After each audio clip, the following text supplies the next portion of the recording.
Hey, everybody, and welcome to episode number 58 of the third season of the Fantasy Fullback Dive, brought to you by the good people at the Road Street Journal. We're paving your way. We are your lead blocker on your road to fantasy glory, fantasy excellence, and the first round of the playoffs pretty much in the book. If you are in the semis, which I am in the Road Street Journal League, that's going to start tomorrow with the Thursday night game. We are near the promised land, people. We are close. Do not stop running just when you get to the finish line. We are going to help you there. We will drag you along as if you're in a marathon and you have leg cramps, and we're dragging you along to make sure you finish.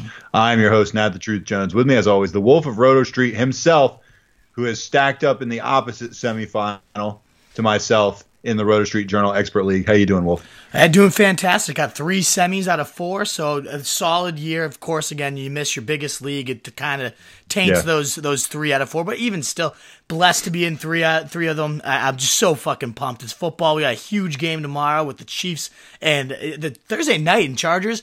What a Thursday night slate. Yeah, it's been a really good year for Thursday night football. And obviously, I mean, already just tons of news, even breaking today in terms of Spencer Ware and the Chargers running backs and James Conner new notes. We got tons to cover. That's absolutely crucial. Of course, we got your higher, lower Hail Marys coming up. I think we're going to cut up a bunch of videos from this 2 Taylors back home. So we're going to be able to get that. And then an unbelievable mailbag, including a fantastic story of a Roto Street Journal employee himself getting cuckolded fresh off the podcast. Somebody using our podcast against a Roto Street member. It's unbelievable. So, and it's a faithful listener. So you got that to look forward to. Pretty stoked to reveal that one. But yeah, we got a great slate, and it's just that time of the year. Christmas is getting closer, which just means fantasy playoffs are dwindling down, and the stakes couldn't be higher. I love it, Nat. I know. I'm excited for it, too. Even out of every league except the RSJ League, I'm still pumped. And I'm enjoying the regular football slate as well as the fantasy. So I'm also really excited, just like you are. We're going to get right into the stock watch, trainer's room. We're going to talk Spencer Ware, Tyreek Hill, the Chargers running backs, James Conner, Ravens quarterbacks, Carson Wentz, and then we got a loaded rapid fire section coming. So we're going to get right into it. Spencer Ware, replacement, of course, for Kareem Hunt. Assumed to be the bell cow back in Kansas City. Due to a shoulder hamstring issue, he is doubtful for Week 15 against the Chargers. That's pretty big news, huh? It's huge news. I mean, you've gone from having Kareem Hunt, your locked-in top 3 running back, to then ideally owning Spencer Ware, who's a nice top 15 play, to now the 3rd string. And guess what? It doesn't even matter because this offense is so explosive. It's got so much firepower. They live in the red zone when you got Pat Mahomes and everything outside of you. You can't stack the box. That even a plotter like Damien Williams, who's done nothing in his career outside vulture touchdowns, is now going to be a featured back, 15-plus touches in this system. Even if he graded out as like a 5 on the talent scale, everything else would grade so highly for this guy because Andy Reid loves passing to his running backs. Damien Williams is a great pass catcher. We saw it even in Miami last year. I think he's going to shoot up right into my top 15 running backs right now. Goes right below Carson, who has a great matchup against San Fran. Penny's been banged up, so I can't put him above Carson, who's just so much more proven. But right around that Justin Jackson, assuming if he's the featured guy with Melvin Gordon and Eckler banged up. We're going to talk about that in a second. Williams slides in right around them. Top 15 running back play for me. Experts have him right around RB 28. I imagine he's going to rise in light of this news. But if not, then I think they're way too low. Because again, I don't disagree he's not a great talent, but everything else around him is just so juicy that I would love to play Williams this week if I was desperate for a flex. When speaking of things around him, Tyreek Hill, ESPN's Adam Schefter, so you know it's right, confirms that Tyreek Hill, who had been questionable due to both heel and wrist issues, will be playing Week 15 against the Chargers. It's good for me. I have him on my Roto Street Journal team. Obviously, his addition or subtraction to the Chiefs lineup is a big deal. It's big for everyone around him. Obviously, his speed opens up more running lanes for the aforementioned Damien Williams. It's great for Travis Kelce to have less defensive attention. It's good for Connolly to get into the red zone more and potentially use that big body. And of course, Hill himself, my wide receiver 7 on the week, usually up in my top 3, but banged up and facing Casey Hayward isn't the most appealing. You're still obviously now rolling Tyreek Hill out, who dominated Casey Hayward in week 1 to explode for, I think, 30-plus fantasy points. So I'm not scared. I'm still using him even if he's less than 100%. The fact that he's out there, they wouldn't risk him this late in the season with not a ton on the line right now unless he was really just ready to go and not a huge risk to re-aggravate things. So I love Tyreek Hill, as I always do. I think he dominates per usual, and you got to fire him up as your usual wide receiver one, regardless of the format. Chargers running back situation, murky, I would say, as has usually been the case like these last few weeks. Austin Eckler out with a neck issue as well as a concussion protocol that he's in.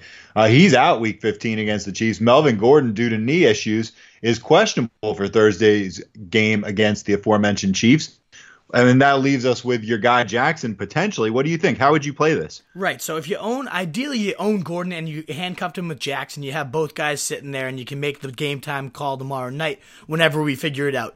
Gordon did travel with the team, so it suggests he could be ready to go.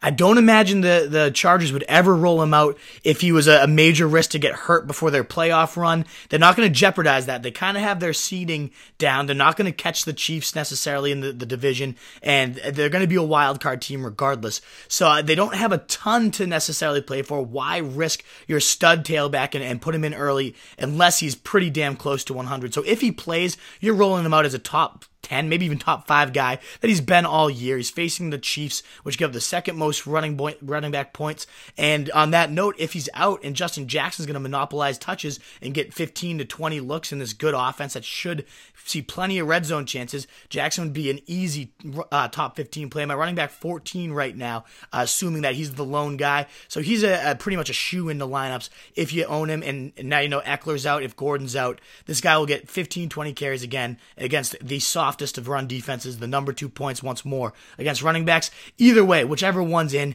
you're starting. Ideally, you own them both, so you have the backup plan ready for Gordon.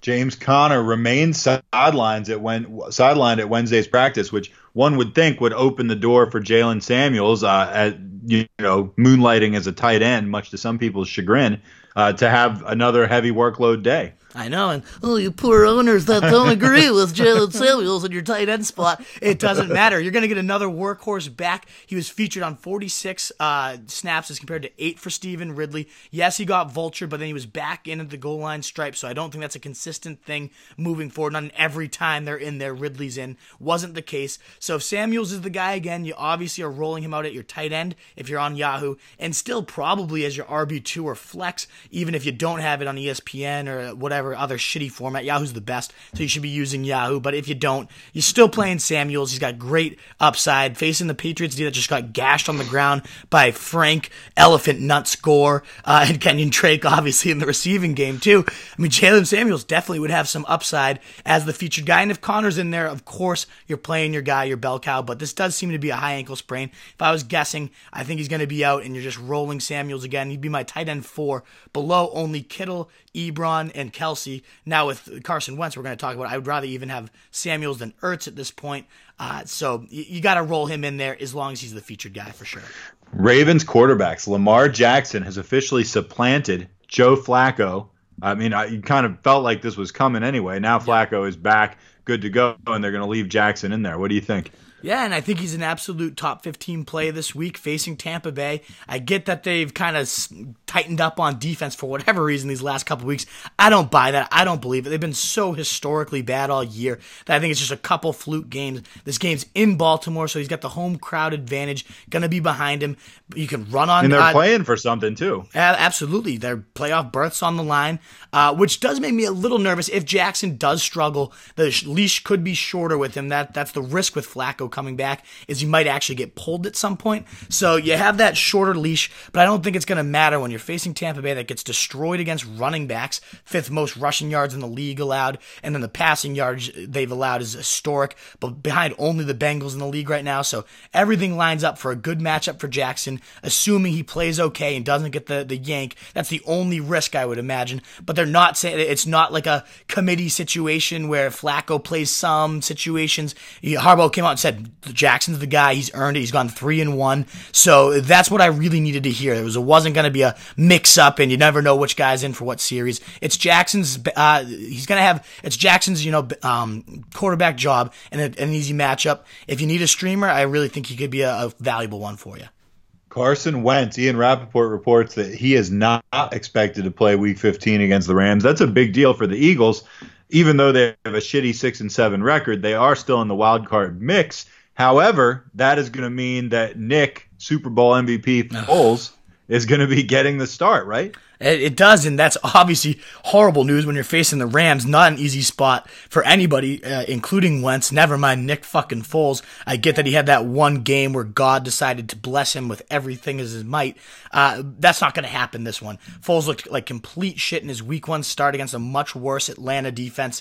Obviously, you're not trusting Foles in lineups, but this has implications on everyone around him. He can't get the ball to his receivers, so Alshon falls to like my wide receiver 40. We'll talk about him in more depth later. Zach Ertz falls to my tight end 4. If anybody's still fine, it's Ertz, who the Rams, as good as they've been with Talib back against the receivers, they still have given up the 4th most points to tight end. So Ertz could be that nice little safety blanket and see him catching 10 balls, one of those crazy games. So I'm not downgrading him humongously, but still, he gets a downgrade. You weren't using Aguilar anyways. The running game sucks as is. It's going to be even worse when you have Foles under center. So this is brutal. This is tough, and they're saying Wentz might be out the rest of the season with these back spasms. So moving forward, this is tough news for the Eagles on the real field, and just tough news for anyone who owns Eagles in the virtual gridiron.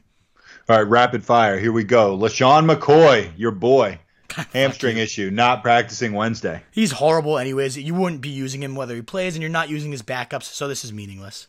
Isaiah Crowell remains sidelined at Wednesday's practice. Does that matter? It kind of does, because Elijah McGuire out there in a lot of leagues, fresh off a 60-yard TD day, could be the featured back, and not a horrible spot. I mean, Houston, good front 7, but if you're desperate for some volume, McGuire should have it for you. Dolphins cornerback. We usually don't talk cornerbacks, but we're going to right now. Xavier Howard, due to a knee issue, remains sidelined at Wednesday's practice as well.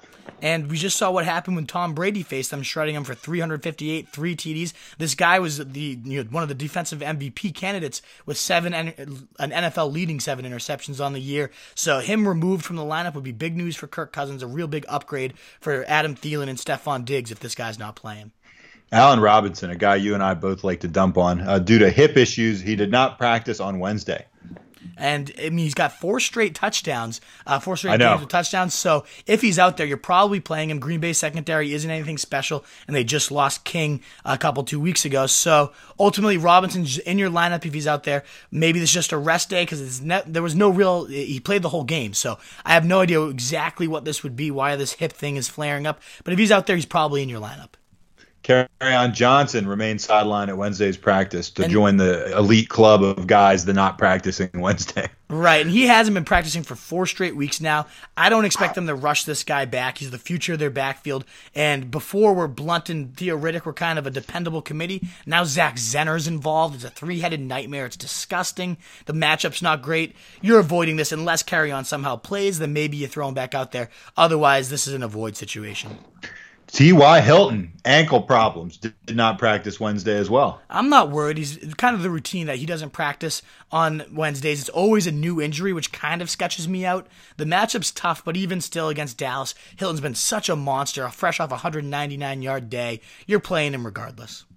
All right, last but not least, DeSean Jackson, thumb problems. He remained sidelined at Wednesday's practice as well. And so he's probably going to miss the game. Godwin stepped up and saw 10 targets last time and only caught 1 of them. So I don't think you're starting Godwin. Humphries has been my man, but they're facing Baltimore, a tough secondary that's really shut down receivers and passing games in general. So even with Jackson out, that bump you usually give to Godwin and Humphries just doesn't matter this week.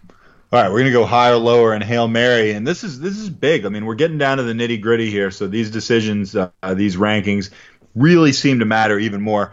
Tom Brady at Pittsburgh, you like him higher. You got him as your QB5. The experts like him at 10. That's a pretty substantial difference. Yeah, he's fresh off his best game of the year, was throwing, frozen ropes down the field. The Cordarrelle Patterson touchdown was the most beautiful throw he's had all season. Was unbelievable. And he just has a historic track record of going into Pittsburgh, whether it's at home, whether it's away, and he plays his best. He loves the bright lights. The stakes couldn't be higher for Tom Brady right now. They need these wins to secure that bye, and I think he comes and shows up and has a monster. Multiple touchdowns, 3 to 4 is what I'm thinking. 300-plus yards. Pittsburgh's run defense has been pretty stout all year, but they've given up tons of points to quarterbacks and wide receivers. I think Brady's the next one to walk in and dominate, and the fact that he's a QB 10 on the expert rankings makes me just think they don't recognize how good this guy is when the stakes are at their highest. I love Brady this week. The guy, his opposite guy in the same game, Roethlisberger, you've got him at your quarterback 6. The experts have him all the way up at 2. I think that's more. It's not that I hate Roethlisberger. He's my 6th quarterback, so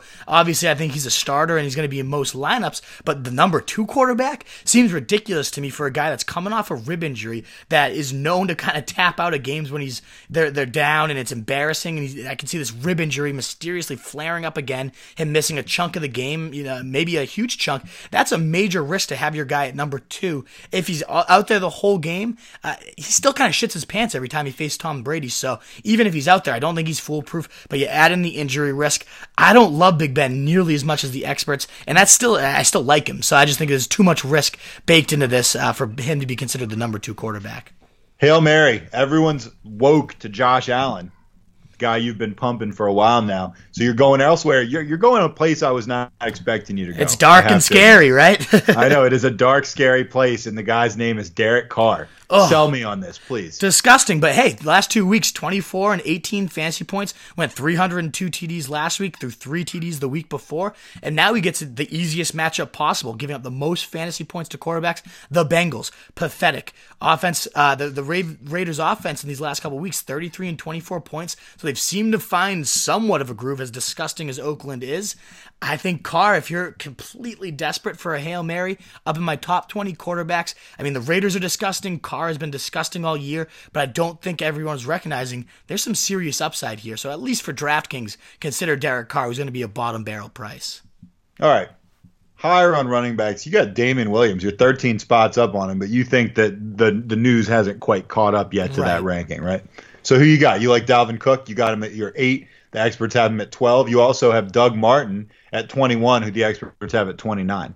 Right. So, I mean, if the gap doesn't close on Williams, he'll be my guy. And it might not, because people are I saw Roto-World labeling him a fringe RB2, 3. And I just think he's a lower end 1 because of the offense. So I really like Williams, again, just because of what's around him. But if this does catch up and the gap closes, then yes, I love Cook. The burst is definitely back. Every time you watch him, he's popping off the tape. Looks fantastic. Has 15, 14, 16 in his last couple. And I think this is the week where obviously those are great outputs for you. This is the week where he just blows up and gets you 25, 30. I think he's going to explode. Miami's given up nearly 140 yards per game on the ground. The coordinator switched this midweek. John DeFilippo getting fired. One of the guys we really hyped up coming in the season. Didn't pan out, but I think Zimmer's already saying he's made the move because he really wants a run-heavier guy. He thought that DeFilippo got too cute and didn't feature his backs enough. So I think Cook gets more work. He's already averaging close to 17 touches per game. I think he tops 20 touches for the first time this year,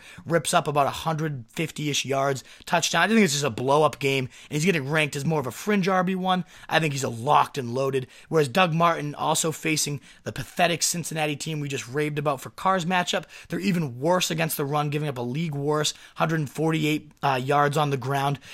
Meanwhile, Martin himself scored in 3 straight weeks. I think he finds the end zone yet again and has even better yardage total, especially if they do get up early on them and they're bleeding the clock out with Martin. He could have a monster effort, so he's clearly locked into an RB2 spot, in my opinion, whereas he's a fringe flex according to the experts. Sony Michel, since he's been back from injury, he's basically hit on 1 out of 4 games. You got him at 25. The experts have him at 17. Right, exactly. 3, 21, 7.5, 5.7 fantasy points in those aforementioned 4 games. And the last 2 especially are concerning because he's gotten 17 and 20 carries over that span, yet only giving you single-digit fantasy outputs. That's not good. And the main culprit, kind of the face of our podcast right here, the Fantasy Fullback Dive, James Devlin has been a vulture of epic proportions. He's beastly at the short yardage goal line. He's got, I think, 5 or 6 carries in those last 3 weeks, and 4 of them have gone for touchdowns. So Sony has that massive thorn in his side to deal with. Pittsburgh, meanwhile, is giving up the 7th fewest points to running backs, so he wasn't getting it done against easier teams. I don't think Sony suddenly turns it on. This is going to be the Tom show on Sunday, and I think Sony's the one that takes the biggest hit here. Hail Marys, you like both Ito Smith and Kenneth Dixon. You got Ito 26th, and the experts only like him at 37. You got Dixon, not that big of a difference, 29. The experts like him at 34. Right, and Ito in particular, we talked about him on Monday. He was only 20-ish% owned. Now he's up to 32, but he's still only 6% started, and I really think he should be in a lot of flexes this week. He's out-snapped and out-touched Tevin Coleman back-to-back straight weeks. And now he gets the easiest matchup he's had in so long against Arizona, giving the third most fantasy points to running backs. They're just routinely bludgeoned on the ground. And I think Ito Smith, who's had some really impressive runs and just hasn't seen heavy volume, the touch total is really tilting to his favor. And I think this is where he gets his heaviest workload against the weakest possible team and has a good game on the bend of that. And then Dixon. Obviously, we talked about him on Monday as well. He was only 8% owned, now up to 22% owned, but still 2% started. And another guy that could be in your flexes this week. Despite Gus Edwards out-touching him 16-9 last week, John Harbaugh came out and said his role's going to grow moving forward in terms of Dixon, and this is just a more type of team, Tampa Bay. They might have to throw a bit because this could become a game they get behind early, and Dixon offers much more as a pass catcher. He's always been a Harbaugh guy, so I think Dixon tops that 9 touches of last week, gets more into the 12 to 15 range, and against Tampa Bay, the 5th most points to running backs, 15 touches, especially when they come in the red zone, could be huge. Wide receivers, Dante Pettis, you're higher on this guy. He's your higher of the week, man. He's come out of nowhere kind of, huh? You got him going against Seattle. He's your wide receiver 24. The experts only like him at 35. And, I mean, what's not to love? He torched these same Seahawks for 129 and 2 scores just a couple weeks ago, 27 fantasy points. It makes me a little more nervous because now they obviously have the film on him. They're not going to say, let's let this guy beat us 2 times in a row. They might be selling out to stop him, but still, I just really like Pettis. He's great after the catch. He has 4 TDs in 3 weeks. He's clearly Mullins' top wide receiver. Obviously, Kittle, the number 1 target there, but Pettis not far behind. And Seahawks have really struggled with those kind of shifty, speedy, short receivers. Brandon Cooks had 21, Sanders had 24, Keenan Allen had 18, Pettis himself 27. So I think, again, Pettis finds some daylight and makes the most of those run-after-the-catch abilities. Alshon Jeffery, you are low on him for a lot of obvious reasons. We talked about Wentz being out, Foles being in.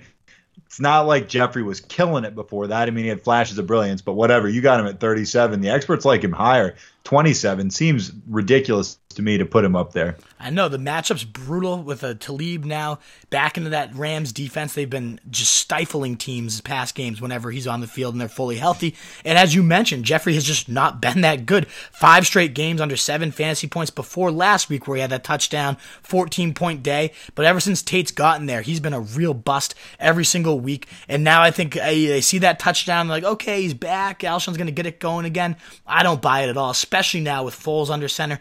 Alshon wouldn't be touching my lineups with the semis, a championship berth on the line. You cannot trust this guy or really any receivers for the Eagles of that matter. All right, let's talk about your Hail Mary, DaeSean Hamilton. He actually came up last episode. And, this is the new slot slut that you were referring to. Mm-hmm. Sanders actually out. Sutton, we didn't like what he did. And so this guy's actually inside your top 30, 19 spots above the experts, and you think he's a solid flex option. Yeah, and he's still only 17% owned despite us telling you to stash him before last week, despite him coming in and getting 9 targets, hauling in 7 of them for 47 and a TD, a solid PPR day for anyone in those style leagues. This guy blew up, and we've talked about how Case Keenum, you mentioned slot slut, absolutely loves relentlessly peppering them. Adam Thielen led the league with 25% slot target share last year. Third downs, he was the chain mover, getting 32% of their third down looks. So he's historically loved peppering it. We saw what Sanders was doing. The number 12 fantasy receiver before going down was blowing up. I get it. Hamilton's not Sanders. He's not as talented, doesn't have as much speed, but he brings some nice size at 6'1", runs some pristine, consistent routes. You can know where he's going to be. He tracks the ball well downfield, and he just kind of turns it on, according to the scouting report, on third downs and near the red zone, which is where Keenum's going to rely on this guy. So while other people are still, for whatever reason, talking about Sutton, you got to be going after the true number 1 target there, and that's DaeSean Hamilton. And it's not a tough matchup against Cleveland and then Oakland to close out the year. I absolutely love him. He's inside my top 30. I'm 19 spots higher than the expert. I think he's a very viable flex, especially if you get reception points. Tight ends, it's a little muddled. You don't necessarily have one guy you're higher on, like you did at the other positions. Why not? It's one of those weeks where I actually kind of like the tight ends. I mean, you got Jared Cook, who's fresh off a couple back-to-back 100-yard games, and now he gets Cincinnati, so you love that matchup. Obviously, Jaylen Samuels is a featured running back at your tight end spot. Gronk looks fully healthy, finally moving well again. Ertz is Ertz, even with Foles, should be all right. And, of course, Kelsey and Ebron, that's 7 tight ends right there that I like. So it's tough for me to say I'm lower on any of them or higher on any of them. They're all great. So let me talk about Brate, a guy I'm getting a lot of questions about. They're facing Baltimore, so a lot of people are scared of him, but I love him. He's my tight end 8 right after those top 7, leads off the next tier. I think he's a great bet to find the end zone. They're giving up the 8th most points to tight ends. Baltimore shuts down every position very well other than the tight end, so you got to know they're going to game plan for that. He's fresh off a 2 TD week against a New Orleans team that was giving up the fewest points to tight ends. So as long as they get in the red zone just a little bit, which will be tough against a brutal Baltimore defense, especially if Winston has the overdue implosion that's got to be coming for him at some point, I still think Brate finds the end zone at least once, and as a tight end you can trust this week. All right, let's talk about who you're lower on. CJ Uzomah, it seems like he's never really popped this year. There's talk about him, when Tyler Eifert went out and everybody kind of wanted to get on that bandwagon. I mean, he's done a little, but not much. Seems like he's always there on the waiver wires to pick up if you're desperate. You got him as 14. The experts like him at 11. That's not much of a difference. No, but 11's telling me he's a starter in most leagues, which blows my mind. He has literally done not a single thing worth starting. He's never had double-digit fantasy points on the year. He's been under 50 yards in every game, but one in that game was like 54 yards. So he's been absolutely pathetic. I get that Oakland's bad and they're on deck, but you got Jeff Driscoll at quarterback. He peppered this guy for 12 targets just 2 weeks ago, and what did Uzomah get you? 39 fucking yards. Absolutely pathetic. He's useless. Don't let this high ranking fool you, because he's probably sitting there in your waiver wires. There's definitely better options out there. We're about to talk about one of them. Don't get tricked into Uzomah this week. Hail Mary, Ian Thomas playing against the Saints. You got him at 9. The experts only have him at 16. I'm assuming that's the guy you're talking about. Absolutely. Target vacuum. He's still out there in 70% of leagues. He's at one of the hottest pickups of the week, but you could still find him. He's been a monster since Olsen went down. In less than a full game, saw 5 immediate targets when Olsen went down that game. And then the next game follows that up with 11 targets, snagging 9 for 77. Freak athlete, big body that can move, dangerous in the red zone. I get that the Saints are tough against tight ends. I just mentioned, giving up the fewest points to him, but they just surrendered 2 TDs to Brate. I think this game, as bad as Cam Newton's looked, they'll move it. They'll get into the red zone. I think Thomas has at least a solid shot at an end zone, and with Newton's shoulder so banged up, he's been just dunking down the field, and that's where Ian Thomas comes in most. So I think he's going to dominate the short game, have at least 5 catches against the Saints, and one of them should be a score.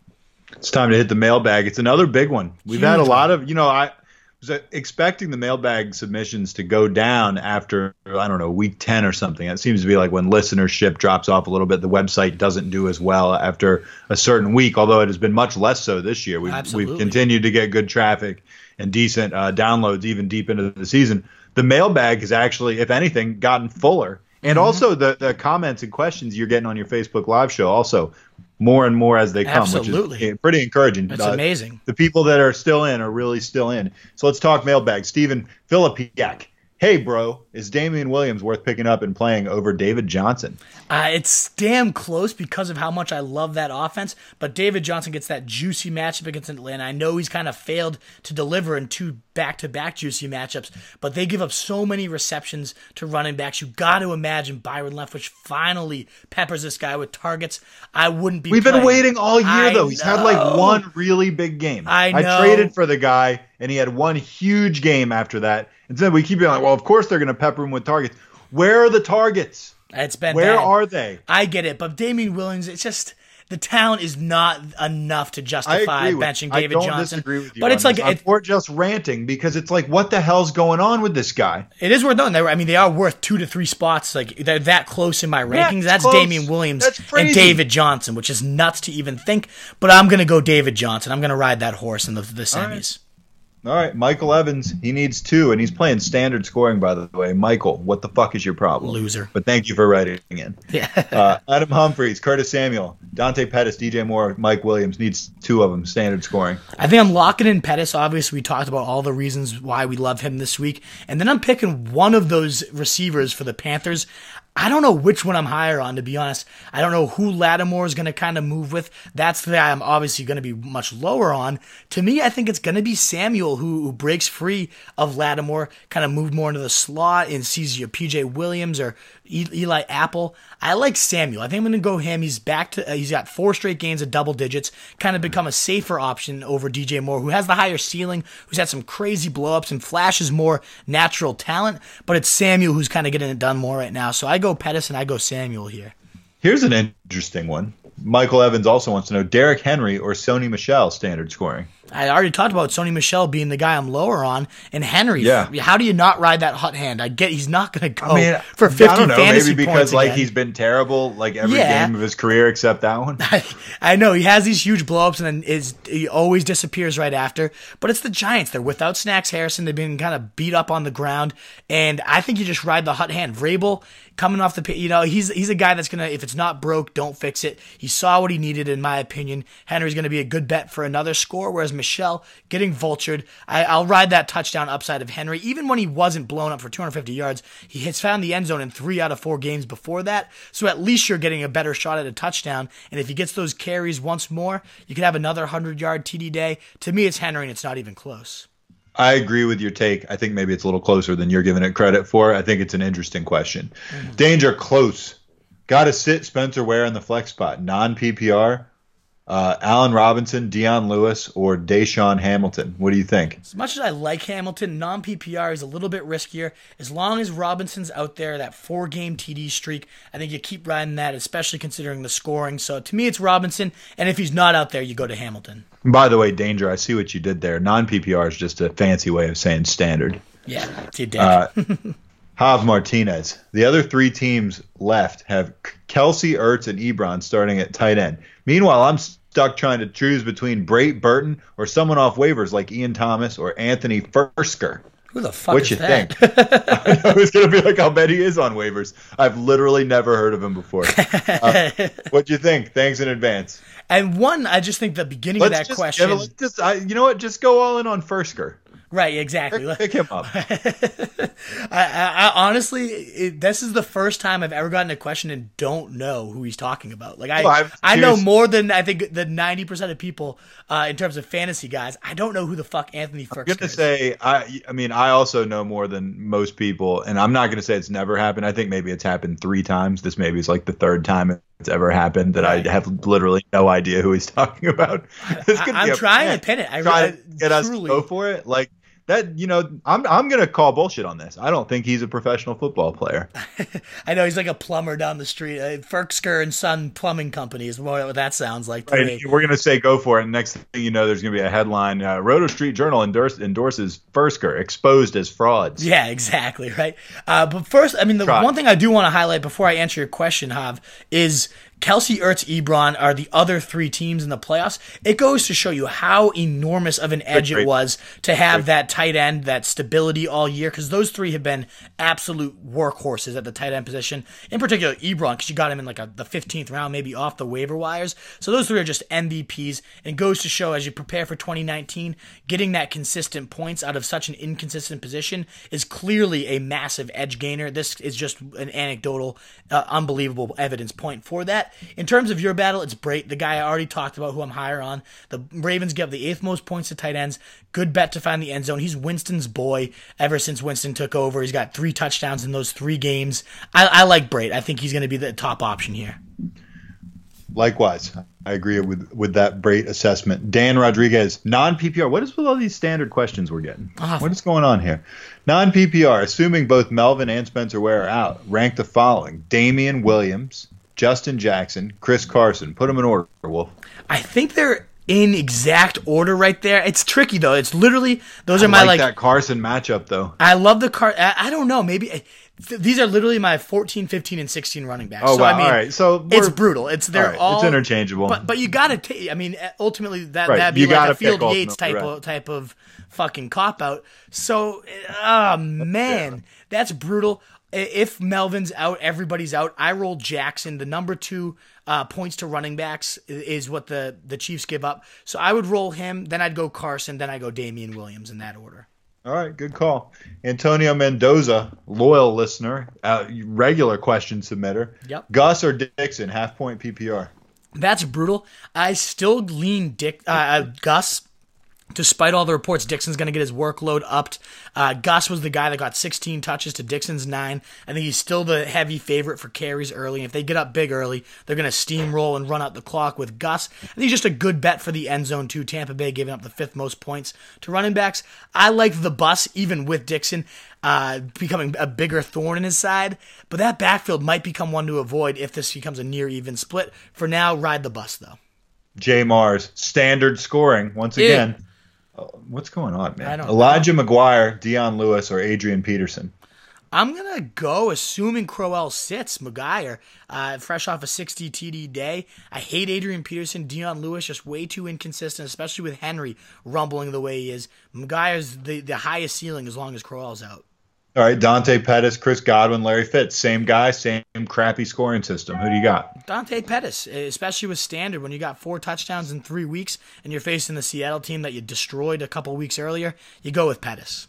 All right, Mars, now he's in a PPR league. That's a little better. Curtis Samuel, Larry Fitzgerald, Golden Tate. I'm going to lean Curtis Samuel here, facing a New Orleans defense giving up the most points to wide receivers, hoping he just gets away from Lattimore. I'll tell you this, though. If you want just a steaming pile of dog shit, you should probably start Golden Tate. Yeah, that'd be horrible. Go for it. Right. I mean, why would you even put him on any sort of question there? God. I'll tell you who I would start over him, Anthony Kersker. Yeah, Ferksker. I don't even remember the name at this point. Furby? I've never heard of him before. The gentleman that was referenced earlier. Jordan Teat, Facebook question. Lamar Jackson, Phillip Rivers. I'm going to go Ribs for sure. It's not even close to me. Potential shootout trying to play catch-up with Pat Mahomes all day. He had a huge day against Kansas City to start the year, and I think he has another big one today. Brandon Yoder, another Facebook question. Corey Davis, Philip Lindsay, Shady, if he plays, no. Chris Carson, DaeSean Hamilton. I'm assuming he wants one guy. If he wants one, it's Philip Lindsay. It's not even close. I get that he was off one of his worst games in the last few weeks, but Lindsay's been an RB1 horse all year. These guys aren't even close. And if you need a second, Chris Carson against San Fran Carson's a clear would be number the clear number 2 as well, yeah. Dan Dwyer, Facebook question. Aaron Rodgers, Dak Prescott. Isn't it crazy that someone's asking this question? I mean, we're in week 15 or something like that. You wouldn't think anybody at the beginning of the year would have been asking, do I start Aaron Rodgers over X, Y, Z, whatever. Right, and Rodgers gets Chicago, so I can see why this is a question after they held Goff to negative fantasy points. I saw a guy sent me in a picture where he lost by, I think, 5 or 6, and he had Goff at quarterback. So you're assuming you're getting the win, because even on your worst day, a quarterback's getting you 7 points. You get some negative. How painful. I feel bad for that one. Pats fan 51. But I'm probably going to go Dak off a career high, 455, and Cooper and him are just rolling.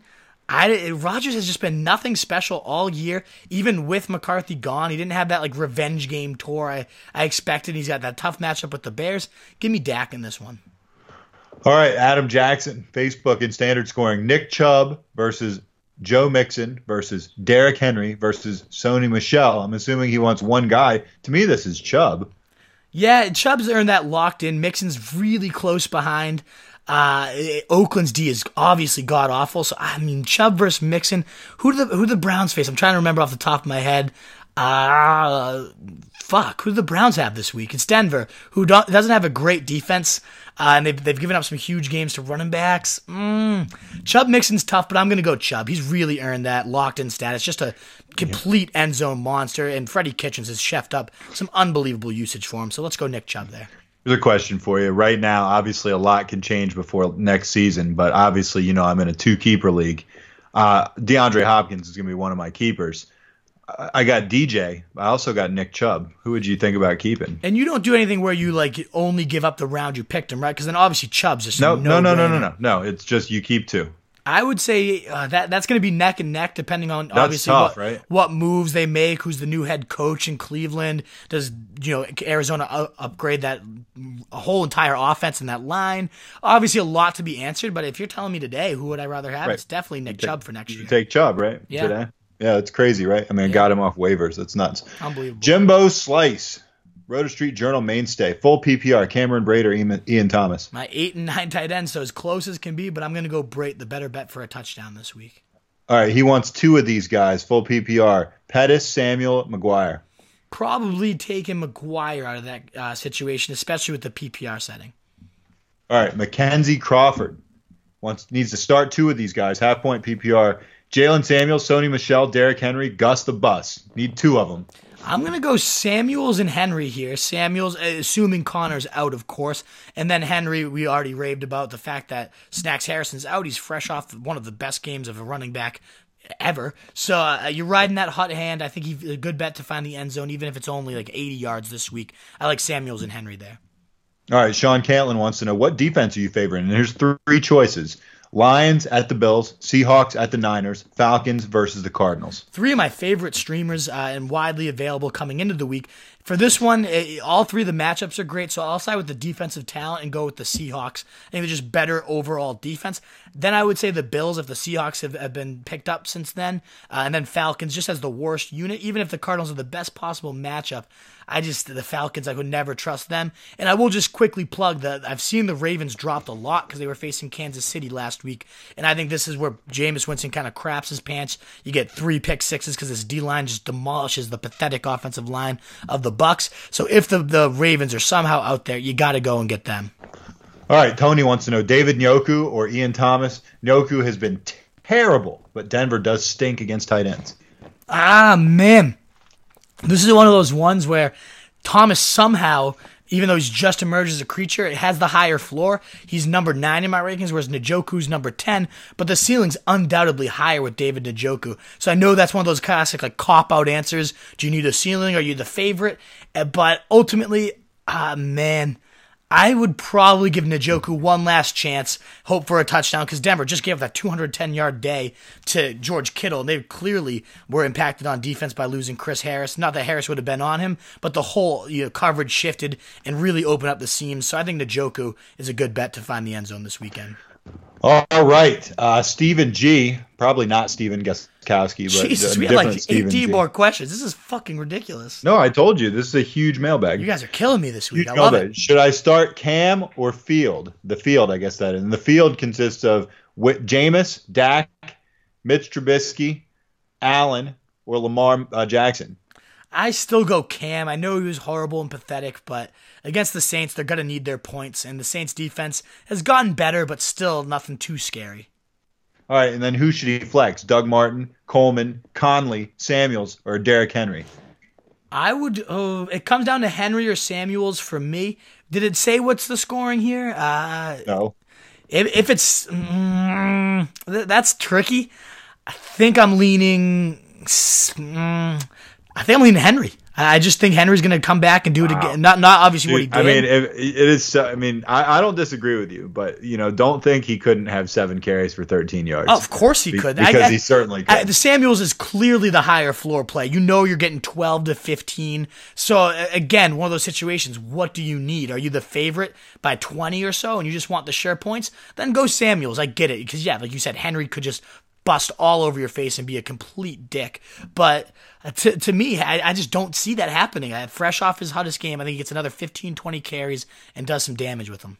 All right, Al Fat Stats wants to know, Kerryon Johnson, DaeSean Hamilton, Kenneth Dixon, Dede Westbrook, Kiki Cutie. He needs 2. That's not a great selection there. That's a pretty shitty selection. Kerryon likely out if he plays. Yeah, he's my Kerryon's favorite talent there, but I don't think he's playing. So I go Hamilton, our wide receiver Hail Mary of the week. I would love to put him in there out of these options. And then I go Dixon against Tampa Bay. Found the end zone last week. Should have at least one shot at it this week as the workload gets upped according to John Harbaugh. So give me Dixon and Hamilton there. All right, Hambone. Julio, Hilton, and Cooper. He needs to sit 1. I'd say Hilton maybe. He hadn't been practicing. Yeah, that's a fucking tough question, though. 3 great receivers. I'd actually probably lean Also, Cooper. It's standard, by the way. Yeah, of course it's standard. To me, I'm actually leaning Cooper. Indy's given up the 28th most points to wide receivers, so the 4th fewest in other terms. And Cooper, yes, he's obviously found way more consistency, way higher ceilings since going to Dallas, but he still had a couple single-point duds in these last 4 out of his 6 have been solid double-digit points, but he still had 2 disappearing acts, so it's not like he's been bulletproof either, whereas Hilton and Julio have been much more consistent all year. That's fucking tough, though. I think I'm going Julio and Hilton. Then he asks, would you bench either of those guys for Ebron in a TD bonus league? So he gets a 6-point bonus because he starts Andrew Luck if he connects with Ebron or Hilton. If he gets a pig roast? Yeah, the pig roast is rewarded for a pig roast. So I actually like Ebron in that situation. I probably me go. Me too, if you're going to buy. By the way, that's ridiculous. It is ridiculous. The pig roast is already a bonus. Right, exactly. You're just kind of having a third guy come in from out of the closet and just slap him in the face a couple times. No, dangling his balls in his face. Right, exactly. No need for that. But in that case, I probably lean Julio and Ebron, to be honest, in those scoring settings, which is crazy. What a crazy question. But I'm going to go Julio, Ebron there. I mean, Eric Ebron was a walking joke for 5 years. And now he's leading the league in touchdowns. Yeah, and now we're like, oh, yeah, you should totally start him over like an elite wide receiver. Mm-hmm. Sean Cantlin. Man, this week is nuts. Yeah, it is. Melvin, Ware, and Connor injuries. Currently have all three in my big money league. That sucks. And only have two good receivers. So I'm always starting 3 running backs. Also, I have Damien Williams and James White. The question is it worth risking benching Damien Williams tomorrow in hopes Connor will play Sunday with James White as a backup hedge in case that doesn't happen? Or play Williams tomorrow with the possibility he seamlessly fills that Hunt-Ware void and has a big game. Oh, this guy's doing a lot of thinking. I mean, which is good. I mean, he's clearly a serious fantasy player. Yeah, me and this guy have been having great back and forth all year. He's an awesome, always thankful, seeking out advice. I love Sean. He's been fantastic. So great question, Sean. I love the thought you're putting into this. To me, I'm playing Williams. You're looking at this. I mean, Melvin Gordon's status will obviously have something to do with this, but you bench Williams, and if Melvin doesn't play, and then suddenly Connor doesn't play, you're left with, who else is in there? I think he has Christian McCaffrey as his other guy, his locked-in number 1, but Williams a good play. I'd much rather have Williams in my lineup than James White this week. The workhorse volume in that explosive attack is very valuable in my opinion. So to me, I would roll out McCaffrey. If Melvin plays, you roll him out. And then, I would put Williams in. I don't think Connor's playing. I mean, if he does, that would suck, and I'd feel bad for recommending Williams. But if Connor plays, obviously still a risk to re-aggravate that high sprain. And if it is a high ankle sprain, he's probably not going to be out there anyways. So I put Williams in my lineup, and that's just because I like him a lot this week. All right, last one. Can you believe it? We're at the end of this mailbag. Wow, the never-ending mailbag. And I love Josh Ray, too, so we're ending with a true wolf. All right, Josh Ray. Do you trust Melvin Gordon tomorrow? Semifinals, man. It's got me rattled. I got CMC, I got Chubb, and I got Cohen as well. So what this is really coming down to is, he's playing CMC and Chubb. So do you play Cohen even if Gordon's active is kind of what he's asking? That's a good question. Which is a great question. And I asked him my follow-up, and I got the answer, so we can talk about this, is, are you the favorite? What's your points? He's a 20-point favorite. So that does play in, because Gordon, obviously, even if he plays, is far riskier if it re-aggravates things. The ceiling's obviously as high as can be. We are facing the Chiefs. They're giving up the second most points to running backs. And if he's playing, you imagine he's getting a Melvin Gordon-style treatment. So if Gordon plays, I don't fucking sit him. It's Melvin Gordon. He's gotten you there. And if you go down with that ship, then fuck, it sucks. But you're going down with the guy that's carried you anyways. So to me, I'm going Melvin Gordon. But that is tough because Cohen's just like a locked-in 10 with a high ceiling himself. Oh, fuck. I'm backtracking because I'm like, you're a 20-point favorite and you don't want to risk that 0-point dud if he gets hurt right away, like AJ Green did a couple weeks ago. Oh, God. Now I don't know. What do you think? This is fucking hard. I would probably play Cohen. You think just go with the safe points? You're the favorite. Take it anyways? I don't know, man. Look, you could get burned. You could get burned. But, if I'm a big favorite, and, look, Cohen's a good option. Not bad. No, I know. He's what, a top 15 guy probably? Absolutely. He's my running back 12, I think, on the week. Yeah, I'd probably start Cohen. I'd probably start Cohen and then just hope you don't get screwed. But, I could be wrong. It'd be really hard for me if Melvin Gordon's playing in such a juicy matchup. It would be impossible for me to bench him. I think I'm going Gordon anyways. Okay, I guess if they're playing Gordon, I guess I'd probably play Gordon. I guess really what I'm saying is I wouldn't be surprised if they didn't play Gordon. And if he doesn't, you got a good fallback, right? Exactly. Yeah, okay. But if Gordon's in there, I'm putting him in. Okay, I think I actually agree. All right, that's going to do it. That's biggest mailbag of the year. Thanks, guys. We appreciate it. We appreciate you helping us fill the time.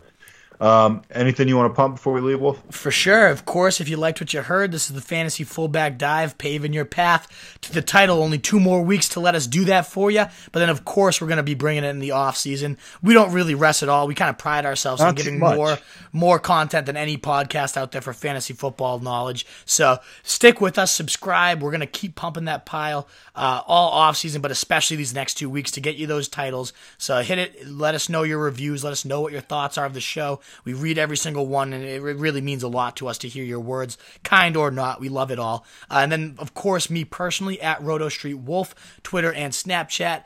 Taking any and all questions. It's week 15, and I know you need any help you can get. So I'd love to offer any opinions you want, any second glances at lineups. Let me see them. And then you can find our main page, Roto Street Journal, on Facebook, Instagram, especially on Facebook. Getting a great interaction from all Wolves, just commenting on all the posts, helping each other out, which is what I love to see. Sonny Ray's commenting, Wolfpack, let me know, getting 3-4 responses from people about his sit-start dilemma. That's what we want to build. That's what we're trying to foster here. So get in on Facebook. That's where we're most active. That's where we have our sit-start show on Sunday, the Fantasy Tailgate, where we answer every single question. Almost had 100 questions last week. Would love to get that barrier down for week 15. So hit us up there. Watch the show. And then, of course, Instagram. We're pumping out post after post. The story is great. CJ does a fantastic job. So find us on everywhere. Hit us up. Let us know your questions. Let's get that week 15 win and get you to the championship, baby. All right, my name's Nat the Truth Jones. And I'm the Wolf. Best of luck. Let's get it, Wolfpack. Let's get this title. Later. Man, we were flying, and we still had a 50-minute podcast. I know. Our pace was fantastic on the higher level. Yeah, it was that was pardon the interruption good. I know, man. Boom, we were boom, tight. boom, boom, boom. You're getting it done, and I set the timer for a minute, but I never let it go off because you never went over a minute 10. I know. So it was really, really good stuff, just rapid fire. And then the mailbag was 20 minutes, but whatever. Fantastic. Awesome, yeah, it was good. All right, man. Send me a description. I'll put it up tonight. Will do. Sounds good. See you, dude. Later, man.